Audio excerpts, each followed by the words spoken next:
Blang dum blang dum blang. Blang dum blang dum blang. Blang dum blang dum blang. Blang dum blang dum blang. Udah. Kebanyakan kapur. Namanya juga guru kampung, lu modal apa sih? Ah, udah. Lu ngapain sih? Bikin opening, Bang. Maksudnya? Opening, Bang. Opening apaan? Opening guru Guru kampung. kampung. Ah, nggak kompak lagi. Apa sih? Opening, Bang. Apa dia apaan sih? Guru kampung.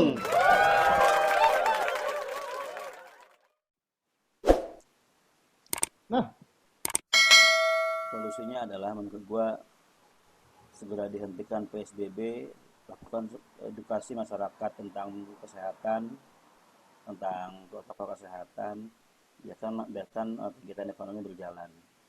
Awal-awal itu apa yang dilakukan Jokowi sudah benar dengan tidak mengumumkan jumlah yang terdampak.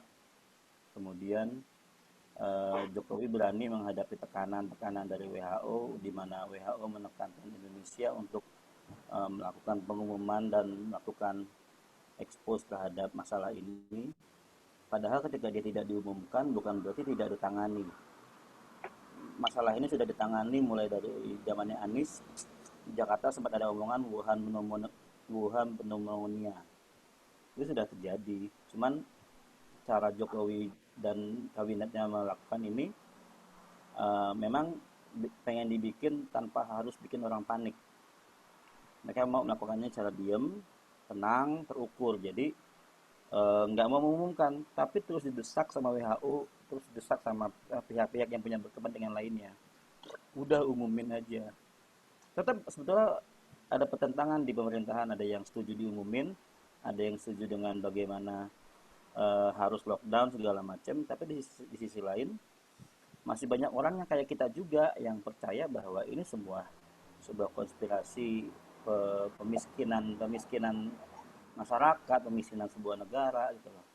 Hal yang paling gampang kita lihat adalah ketika kita baru diumumin kasus 1 dan 2, bahan makanan sudah habis, masker tiba-tiba habis, hand sanitizer habis. Itu sebetulnya yang pengen dihindarin sama si pemerintah sejak awal. Panik yang berlebihan. Nah sayangnya kemudian entah kenapa dari mana masuknya, akhirnya WHO berhasil menekan pemerintah Indonesia untuk melakukan semua ini.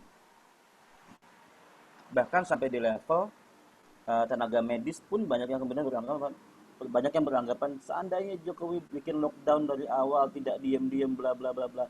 Padahal yang dilakukan Jokowi bikin tim, sudah ada tim penanganan ini yang kemungkinan bekerja secara diam-diam untuk mengatasi ini. Makanya di sisi lain Jokowi ingin nunjukin nggak ada masalah kok, tenang aja, silakan ekonomi berjalan dengan baik. Sudah, tapi gua nggak tahu dari mana masuknya si WHO ini bisa neken pemerintah untuk mengumumkan ini sehingga terjadilah kepanikan massal ini gitu loh. Kayak sekarang PSBB segala macamnya lah gitu. Itu kan gua bener nggak menurut lo? Oke, gini, kalau menurut gue sih gini, secara pandangan sekarang dan masa depan nih ya, dan persiapan ke masa depan nih. Kalau menurut gue sih sekarang itu ya jelas lah, kita harus stop PSBB sekalipun gitu loh. Kalau misalnya standar dari WHO adalah pakai masker untuk kedua pihak nih. Kalau lu pun, iya, lu pun Selesai. Lu pun gini loh, Ki, pas gue, lu punya gejala atau enggak, lu pakai masker. Ya kan? Lu positif atau enggak lu pakai masker. Kalau lu masa usia produktif, lu tetap kerja. Oke? Nah, sekarang gini loh. Penyebaran utamanya lewat droplet kan. Droplet itu bisa keluar kalau lu nggak pakai masker. Iya. Oke, satu masalah selesai dong. Nah, sekarang gini. Buat apa lu tahan orang yang nggak punya gejala sama orang yang sama sekali memang mungkin gejalanya ringan kayak flu biasa untuk nggak kerja, lu isolasi 14 hari. Yang otomatis menyalahi aturan perusahaan dong. Ya kan? Untung-untung dia nggak dipecat, tapi kan banyak kan dipecat nih. Nah sekarang gini, kalau untuk tadi satu solusi sekarang tuh ya, udah hentikan ini semua nih, hentikan kebodohan ini semua lah. Kedua itu adalah di saat semua orang masih dalam kondisi panik, kita harus bangun sesuatu. Dalam artian Indonesia itu lahan yang subur nih, untuk pertanian, perikanan segala macam ya kan. Nah sekarang gimana caranya lu manfaatkan itu semua melalui sektor pendidikan. Lu rubah tuh, jalur pendidikan kita rubah drastik. Untuk sana radikal, lu benahin secara radikal nih. Benar-benar orientasinya kepada dua hal tersebut nih. Karena kita sektor industrialisasi kita pasti akan mati sampai ini semua di dunia mengumumkan ini selesai. Ubah semua arah pendidikan kita ke arah sana yang lebih aplikatif untuk sektor produktivitas. Anjing. Gambar apaan tuh? TikTok, Nah, itu TikTok. maksud gue loh. Karena ketika kita bisa mencukupi untuk dalam negeri kita sendiri, dan tentu kita akan ada inovasi di bidang tersebut dalam hal pendidikan, kedepannya yang kita harapkan itu adalah kita bisa jadi lumbung pangan dunia. Ya. Itu sih. Ya kan, di masa depan kita akan jadi lumbung pangan dunia kalau kita sudah bisa mencukupi kebutuhan dalam negeri tanpa harus impor lagi gitu loh maksudnya. Iya, Kalau maksud gue ya semua teknologi semua diarahkan ke sana gitu. Menurut gua kita fokus dalam hal ini deh. Fokus dalam hal pangan deh karena itu yang bisa kita lakuin untuk saat ini dan ya petani, nelayan segala macam orang perkebunan kita berpengalaman kok. Mereka cuma butuh teknologi yang mensupport itu gitu loh. iya. Oke, menurut lu gimana, Boy? Ya, sepakat.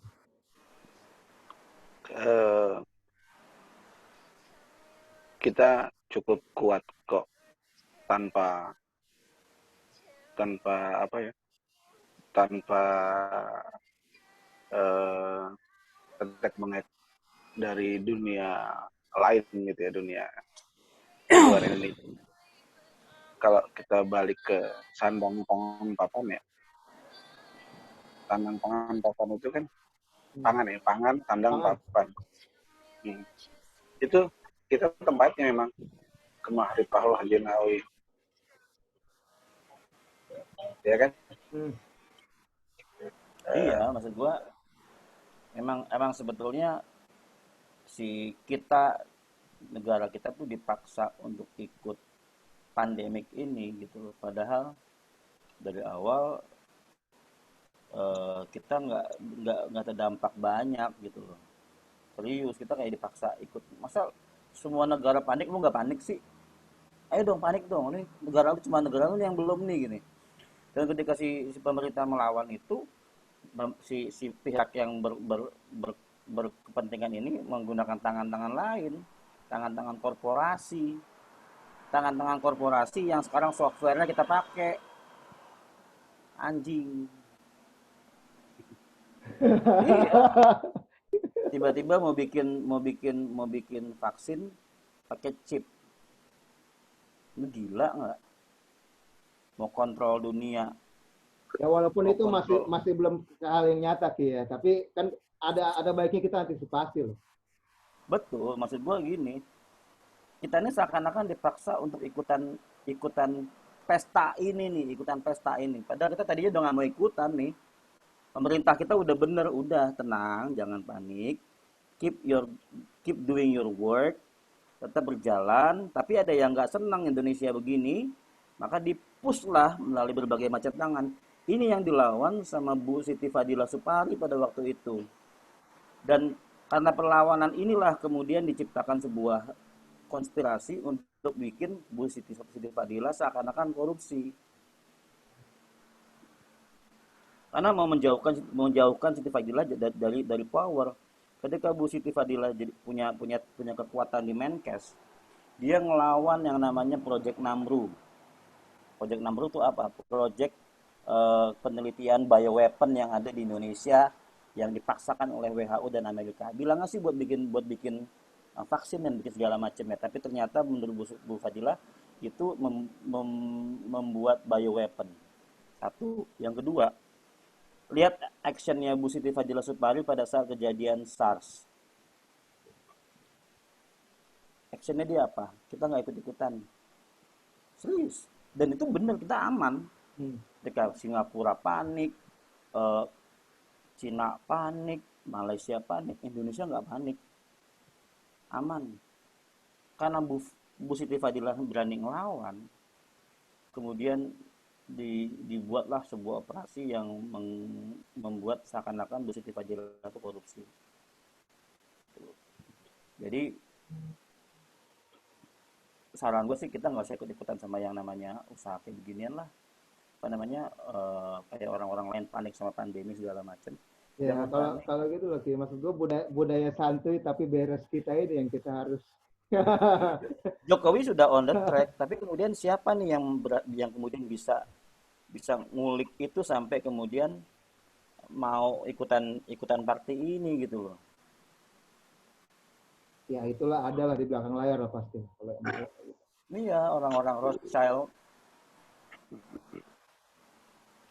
Menurut lo gimana, Boy? Ya gimana ya? Namanya juga udah konspirasi global sih ya. Mm-mm.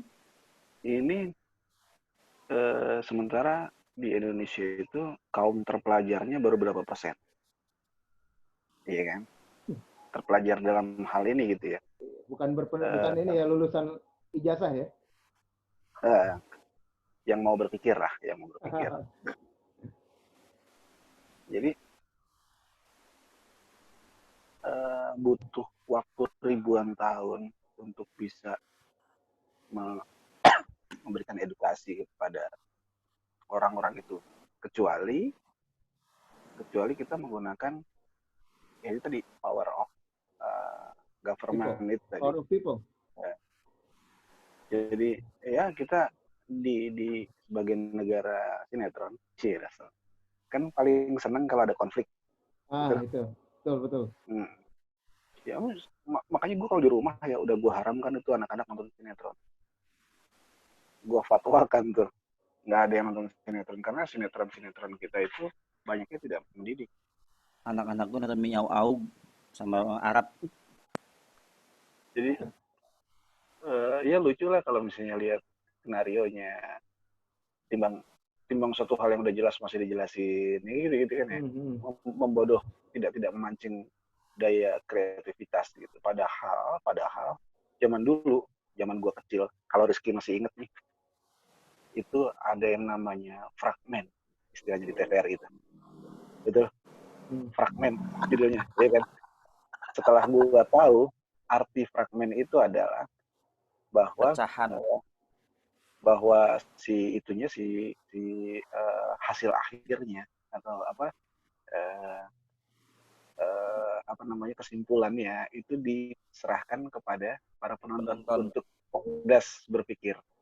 Jadi nggak sampai misalnya ini kasus pencurian, ini siapa yang mencuri, harus diliatin orangnya, harus diliatin digebukinnya dan seterusnya. Itu kan sinetron sekarang.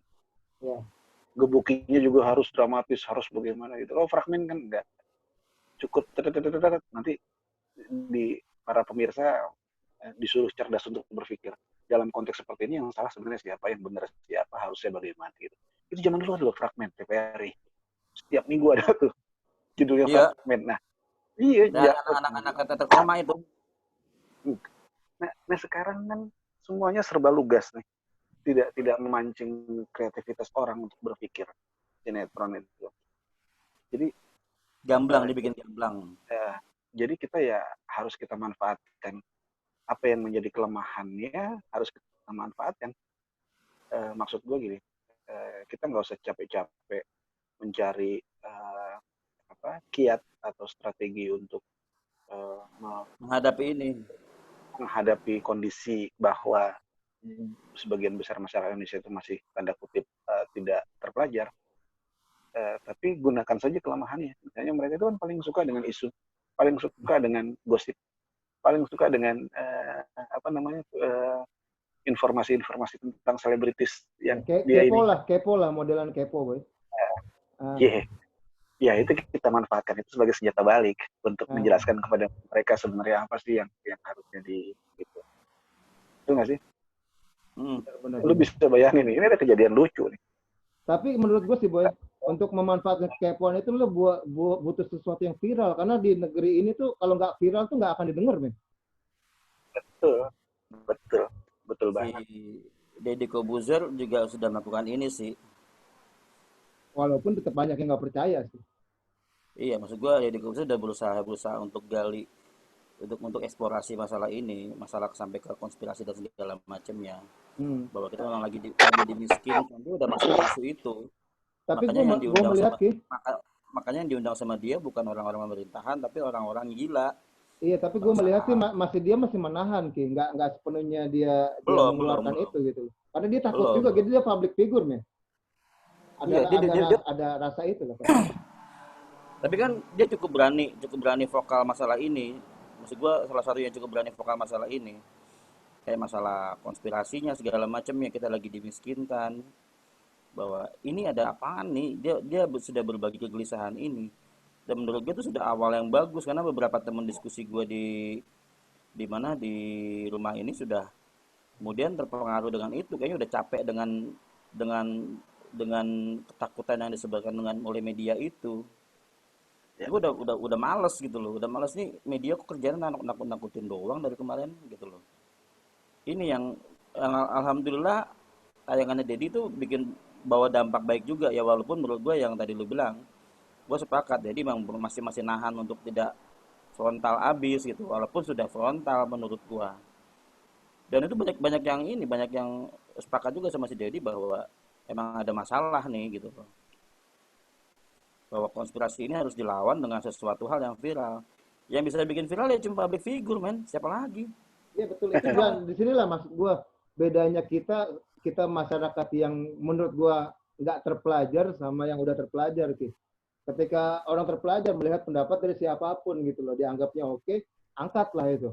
Tapi kalau kita enggak kan, kita itu cuma melihat dari orang-orang public figure tertentu, selebritas tertentu gitu loh. Nggak dari semua orang yang menurut logika mereka, karena kita masih berpikir kita itu mental follower sebenarnya, bukan mental trend center gitu kan. Jadi ketika orang yang banyak followernya nih, gue ngikut dia dong. Iya. Makanya gitu. Bukan, mesti ada berani yang memprovokasi. Iya, intinya lu nggak punya hidup, lu nggak punya prinsip deh. Di kita itu kebanyakan gitu. Iya. Gue sepakat. Ini memang harus ada yang mulai dengan kegilaan ini. Maksud gue ya udahlah. Yuk kita mulai. Kalau gue sih mulai dengan memberikan hal positif sama murid-murid gue. Udahlah, nggak perlu takut. Tetap ikutin anjuran kayak pakai masker dan kawan-kawan ya gitu. Tapi kita nggak perlu sampai over panik, over frightened gitu loh. Itu yang mesti ditanemin lagi sebetulnya. Dan menurut gue kalau pemerintah berani dalam hal ini, menurut gue menjadi pionir nih dalam memberhentikan semua ini, dan udahlah kita mulai hidup normal lagi nih. Tuh resistensi akan ada datang dari pihak WHO dan pihak. Betul. Tapi di satu sisi masyarakat dunia nih, ketika kita naikin berita kita nih, akan mikir juga gitu loh. Dia kok berani negaranya, kenapa kita enggak? Dan itu akan jadi hal yang berbalik menurut gue. Iya. Harus ada satu negara yang mulai, dan gue cukup salut sama Trump saat ini. Iya, Trump gila. Lu ngapain sih ikut-ikutan kayak gitu katanya. Tapi sebetulnya Trump gila itu ya dia sendiri juga yang bikin virusnya, gimana sih? Kalau menurut gue sih bukan dia sih. Tapi ya kita nggak pernah tahu sih. Tapi kalau menurut gue enggak, karena ini ada masalah pilpres juga sih ujungnya, kekuasaan juga sih di sana. Iya. Menurut gue bukan Trump secara personal yang bikin ini, tapi memang ada institusinya di Amerika yang bikin ini. Dan ini kalau menurut gue sih bukan masalah negara ya. Ini adalah masalah di luar negara, yang justru mengontrol pemerintahan semua negara gitu loh. Iya. Tadi itu si Rothschild. Ya jelas lah, kalau menurut gue sih saat ini kita fokus pendidikan dan apa yang kita bisa kerjain untuk pangan dan segala macam ini loh. Iya. Solusi yang terbaik adalah kemudian sekarang tetap boleh PSBB ini sampai jangan diperpanjang lagi. Iya, dan intinya gini Ki, maksud gue Ki, di saat krisis kayak gini, satu hal yang paling penting untuk jaga ekonomi adalah jaga daya beli masyarakat. Udah itu. Iya, jangan ada kebijakan lain-lain yang aneh-aneh lah. Itu yang harus dilakuin loh sama pemerintah. Jaga daya beli masyarakat. Jangan sampai habis, ekonomi minus, daya beli nggak ada, selesai kita. Masa ya, balik lagi nyangkul. Balik lagi nyangkul. Ya makanya milih mudik daripada di kota, boy. Ya kan, mudik lu nyangkul mas makan. Itu pulang kampung. Itu pulang kampung. Pulang kampung ya? Salah lah. Pulang kampung. Nah, kalau bahasa seperti itu Karena sudah tidak bisa ada bahas yang teori, bisa dilakukan. Nah, itu. teori gue nih ada nih, teori bahasa Indonesia nih, bahwa bahasa ada sifatnya adalah arbitrer. Apa itu? Yang mana suka. Jadi bahasa itu sifatnya tidak melulu soal kesepakatan, tapi juga soal bagaimana si pengguna bahasa itu. Namanya mana suka atau arbitrer. Maksudnya apa? Mana Misalnya suka gimana? kayak kita ngomong iat uliop, itu arbitrer. Arbitrer dalam artian yang paham ya cuma beberapa orang saja iat uliop tadi. Dan itu disepakati. Dan tergantung dengan siapa lu bicara gitu loh. Nah, soal bagaimana kemudian ada kasus Jokowi bilang seperti itu, menurut gua orang jadi salah fokus. Jadi salah fokus bukan ngomongin soal bagaimana menangani corona dengan baik, malah jadi fokus ngomongin masalah bahasa tadi. Kalau lihat itu ya tayangannya nih, gue pelajari dari konteks pertanyaan dan jawaban. Pertanyaannya kan ditanya gini, larangan mudik sudah berlaku, ya kan? Yang harus dipahami sekarang kita harus sepakat dulu bahwa mudik adalah sebuah sebuah ritual tahunan akibat dari Idul Fitri atau Idul Adha, Idul Fitri lah dalam hal itu gitu. Mudik.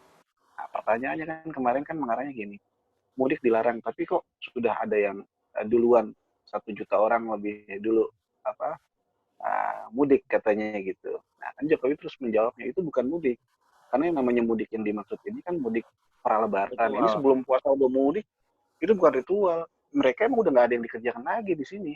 Jadi mereka balik lagi nyangkul. Yang dibilang boleh itu bukan dalam konteks kemudian dia ya mau gimana udah di kampung kan. Iya. Masa disuruh pulang kota lagi. Makanya dia bilang tadi arbitrer dan kontekstual. Nah, masyarakat sekarang itu sama kayak gue bilang misalnya. Ini harga minyak di dunia lagi drop. Kenapa bensin di Indonesia harganya nggak turun? Turun. Cara ngitungnya gini. 2 bulan lalu ketika harga minyak lagi bagus, pemerintah mensubsidi sekitar 70%. Sehingga tayanglah minyak itu harganya, bensin itu harganya 7 ribuan. Sekarang harga minyak turun. Kenapa harganya nggak di harga jual ke masyarakat nggak turun juga? Karena pemerintah sudah tidak mensubsidi. Harga yang sekarang ini harga asli, tidak ada subsidi pemerintah. Jadi dampaknya ada dampaknya. Pemerintah bisa mengalokasikan dana subsidi itu untuk mensubsidi masalah yang lain. Gua ngeliat ke sana gitu ya. Kenapa kalau pertama sekarang bisa langsung turun? Karena pertama tidak disubsidi, dia ikut harga pasar. Benar nggak? Makanya bisa langsung turun. Itu menjelaskan ke seluruh rakyat Indonesia itu lagi yang butuh effort luar biasa. Iya gitu loh. Pemahaman macam itu. Kalau 2 bulan lalu kita untuk dapat harga 7.000 itu mesti disubsidi 70% atau 50%. Sekarang 7.000 tanpa subsidi. Benar nggak? Tapi gue udah nggak pernah ngisi bensin lagi sih, Bung. Ya lu kan ngisinya ngisi perut. Gitu. Tai. Kayak nyodoy. Nyodoy dia udah nggak tahan deh. Coba itu. Iya.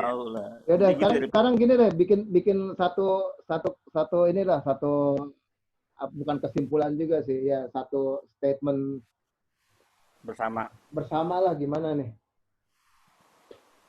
Kalau menurut lo Ki gimana Ki? Ya udah, PSBB jangan berpanjang lagi. Udah itu dong. Iya. Do normal things. Udah, se-ekstrem itu berani nggak Anies tuh? Nah, kita lihat tuh. Lu Boy?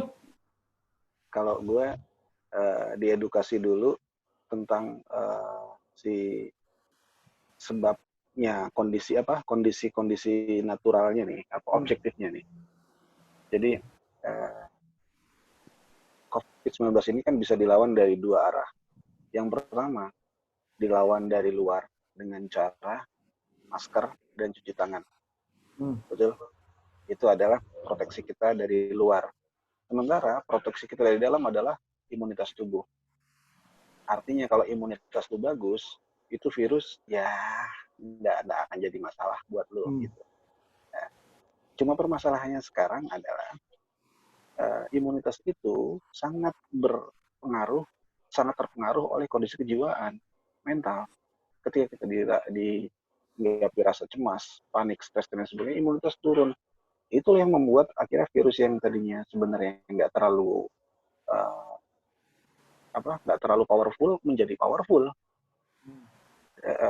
Nah sekarang mengedukasi supaya masyarakat itu paham, tidak takut, itu bagaimana caranya.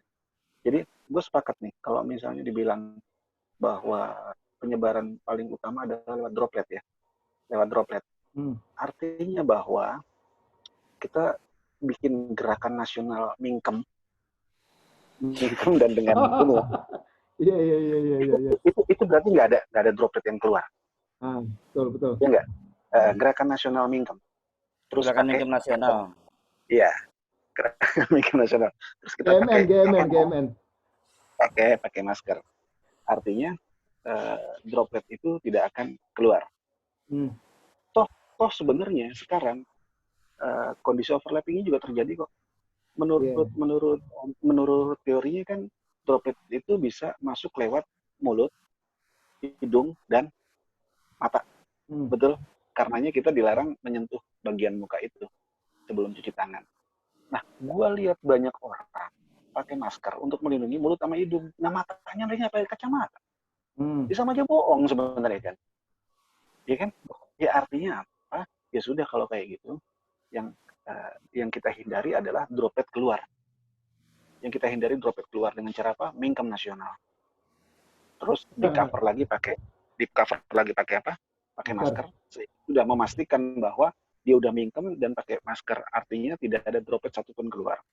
Sehingga tidak ada lagi orang yang tertular. Dan buat yang kurang enak badan, untuk preventifnya di rumah aja. Cukup yang sehat aja. Meskipun banyak OTG ya, orang tanpa gejala juga gitu. Tapi paling nggak untuk meminimalisir. Meminimalisir apa? Mungkin dia nggak positif COVID, dia batuk biasa. Tapi kan orang jadi takut. Kalau dia keliaran, dia batuk sembarangan, orang takut melemahkan imun orang. Jadi lebih baik yang batuk dan lain sebagainya di rumah. Jadi ciptakan situasi ketenangan nasional, bahwa yang keluar rumah itu yang betul-betul tidak batuk, tidak bersin, dan seterusnya. Dan budaya mingkem nasional itu tadi. Mantap. Jadi harus yang di cover adalah mulutnya di cover. Syukur-syukur sama hidungnya gitu ya, lebih baik. Tapi gua termasuk tipe orang yang nggak bisa pakai masker dari zaman dulu. Tau kelepekan nggak? Iyalah, mabuk lah. Ngap-ngapan, betul. Iya, ngap-ngapan. Nah, jadi gua kalau pakai masker begini, hidung gua tetap nyala, tetap ini. Karena gua nggak kuat itu pakai masker gitu. Tapi setidaknya kalau misalnya yang dikhawatirkan adalah menularkan ke orang lain, setidaknya gue udah mingkem dan gue maskerin mulut gue. Gue tidak akan menularkan ke siapapun, kalaupun memang gue adalah OTG. Gitu kan? Kalaupun gue bukan OTG, gue setidaknya adalah orang yang aman karena tidak ada orang yang mulutnya menganga. Mereka mingkem dan mereka pakai masker. Menurut gue sudah cukup itu. Jadi the silent country gitu. Silent society ya. Iya betul. Jadi kita tetap kerja pakai pikiran kita, pakai tangan kita, pakai kaki kita, nggak pakai mulut. Lu tahu kan orang yang kerjanya pakai mulut apa? Itu bukan corona boy, congorna itu. Iya. Jadi itu sih. Artinya ketika ketakutan itu sudah tidak ada, kecemasan sudah tidak ada, itu virus sudah tidak berdaya sih, di badan kita pun tidak berdaya. Nah, iya. Jadi diciptakan apa? Ketenangan nasional diciptakan dulu. Jadi sebelum PSBB dilepas, pastikan dulu masyarakat sudah tenang dengan itu tadi cara pandang bahwa dengan gerakan mingkem nasional dipastikan tidak ada virus yang bertebaran. Karena kan ketahan sama itu ya, sama mingkemnya gitu kira-kira. Yo, Kalau closing ini yang sih, bagus. gue nambahin sih, Gak usah lama-lama loh. gue sih Gak usah nambahin satu lama-lama. boy, nambahin satu boy, Gerakan mingkemnya 14 hari aja kelar kok. nambahin satu nih boy buat pelajaran di sekolah boy, pelajaran olahraga dibanyakin boy, katanya mau naikin Iya. imunitas, itu sih kalau gue bilang pelajaran olahraga banyakin, Salah. pelajaran olahraga Bukan, banyakin, sama bukan, sama ada masalah nutrisi boy diajarin di sekolah boy. salah. Bukan itu. Apa? Hapus semua ujian. Itu bikin stres boy. Imun tinggi. Hapus semua ujian, imun tinggi. bisa. Lah iya dong. Bener nggak? Sama hapus honorer boy. Nah, cakep. Cakep. Iya kan? Jadi pokoknya bagaimana cara bikin imun tinggi, bikin anak-anak berpikir positif. Ya, jangan sampai stres lah ya. Optimis gitu loh. Nah, Sekarang banyak gejala tuh. Wah, Gejala jauh-jauh. tuh. Oke. Jauh-jauh gua. Aduh. Udah langsung dah, pakai APD gua pakai APD. Aduh. Makanya kalau gua mingkem kan aman sebenarnya. Orang nggak takut. Ayo kita bikin gerakan mingkem nasional. Gerakan mingkem nasional. Gerakan mingkem nasional plus pakai masker gitu. Closing. Lagi mati. GMN plus M. Closing, bentar lagi mati closing. GMN plus M tuh closingnya.